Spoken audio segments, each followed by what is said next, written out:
Now, does anybody remember that children's fable written by a guy named, what was his name here? I wrote it down. Um, anyway, the story is Gulliver's Travels. Remember Gulliver went around the world with all kinds of great adventures in the children's fable? And I think the guy's name was Swift, and he was an Anglican cleric.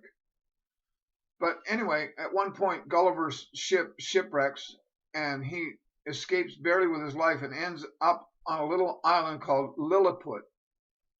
And in this story, there's all these little people. They're only 6 inches tall, the Lilliputians. Well, Gulliver's so grateful in this fantasy story to be alive.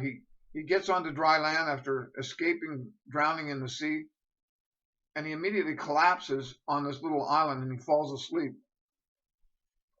And of course, all these Lilliputians, or whatever you want to call these little people, they find this giant there, Gulliver, and they say, "Man, we got to capture him."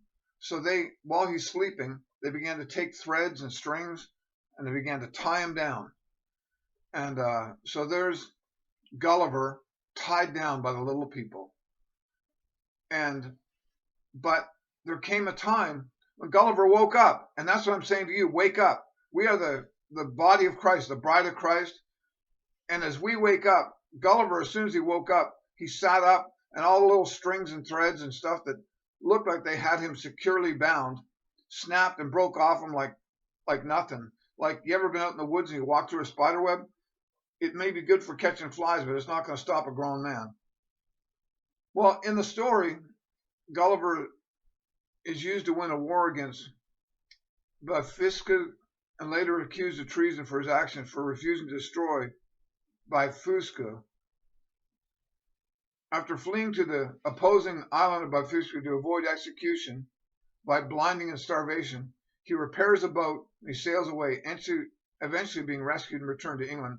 Now, this Anglican cleric that wrote it as a satire against the monarchy and against England, but I'm not going to get into all that. What I'm going to talk about is something very simple.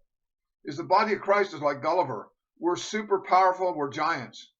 And when we sit up, all the little threads of transgenderism, woke agenda, compromise, tolerance, all that, they just snap off us.